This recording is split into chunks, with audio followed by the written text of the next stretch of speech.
Mr. President, friends, we are truly pleased to welcome you. First of all, I would like to express my gratitude once again for your decision to take part in the commemorative events marking the 80th anniversary of the victory in the Great Patriotic War. I recall our constructive and meaningful discussion back in 2023 when you first visited our country to attend the Russia-Africa Summit in St. Petersburg. Your visit to Russia this time to celebrate the 80th anniversary of victory is a powerful symbol that reflects the friendly nature of relations between Burkina Faso and Russia.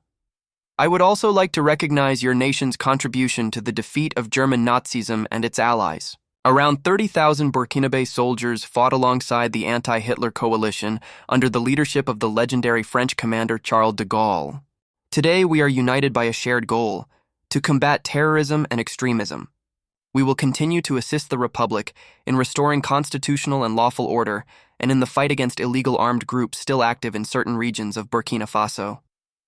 In recent years, we have achieved significant progress in mutually beneficial cooperation across many sectors. At the end of 2023, after more than 30 years of pause, the Russian embassy in Ouagadougou resumed its operations. Economic cooperation also plays an important role. Although trade remains modest, it is steadily growing, which is a positive trend we must maintain. We will continue working together to further strengthen our economic relations and diversify our trade partnerships. It was also valuable to hold the Burkina Faso Economic Days in Russia in 2024, attended by a high-level Burkinabé delegation led by the Deputy Prime Minister. We are now preparing to establish an intergovernmental commission, and a working group has already been formed for this purpose. Furthermore, we will continue supporting your country and training professionals in 2024 and 2025, under the Russian State Scholarship Program. The scholarship quota for Burkinabé nationals has been more than doubled, and this year we are prepared to welcome 27 additional students from your country at the expense of the Russian state. In total, more than 3,500 Burkinabé citizens have received higher education in Russia. Cultural and humanitarian cooperation also plays a vital role, supported by the Russian House, which has been operating in Ouagadougou since 2024. In particular, it provides instruction in the Russian language. There is significant potential for collaboration in the fields of healthcare and sanitary regulations. On April 24-25, Madame Popova visited Ouagadougou to discuss the development of scientific and research infrastructure as well as the training of qualified personnel. We also place great emphasis on humanitarian assistance to Burkina Faso. Last year, we delivered 25,000 tons of wheat free of charge, and this month, we are preparing to send a substantial shipment of other food supplies to Ouagadougou.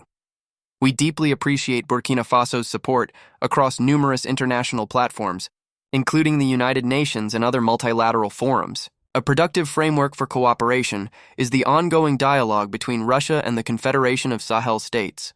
In April of this year, a session was held in Moscow with the participation of the foreign ministers. There are promising opportunities in many areas, and we will have the chance to discuss several of them during today's meeting. Thank you for your attention.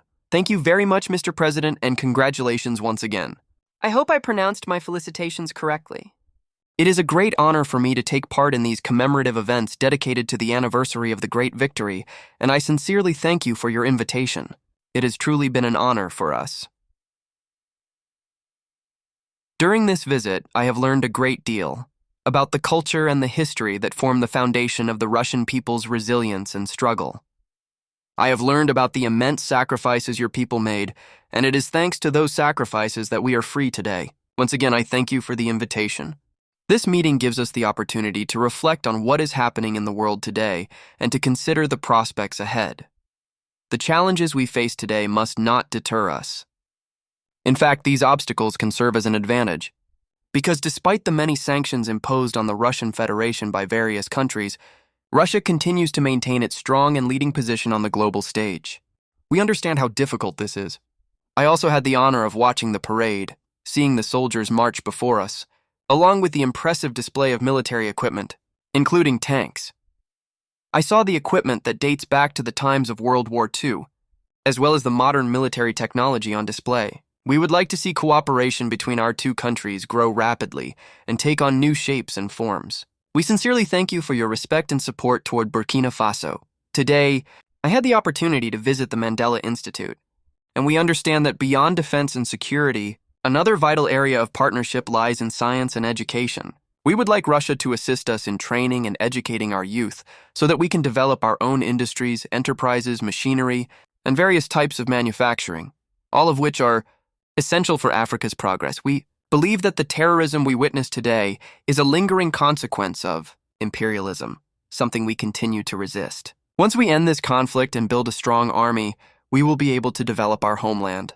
This is why we continue our struggle and why the education and training of personnel in Africa remains so crucial. Africa still requires much in terms of equipment, technology, and industrial capability, and there are great expectations in this regard. That is why we must keep working tirelessly, and we seek your valuable assistance. One of the most important forms of help you can offer is through technology transfer and the exchange of experience. We need to learn how to apply the expertise and knowledge that Russian universities possess, and how this can be shared with Burkina Faso. We hope to establish branches of Russian universities in our country to make education more efficient and accessible for our citizens. This is one of our most essential goals. We want to see Burkina Faso thrive, and for our students to come to Russia to study various scientific disciplines. We have seen many outstanding young people in the Russian Federation, including numerous researchers and young scientists, and we wish to learn from them. Another key area of cooperation is the military field, where we already have multiple joint projects in defense and security.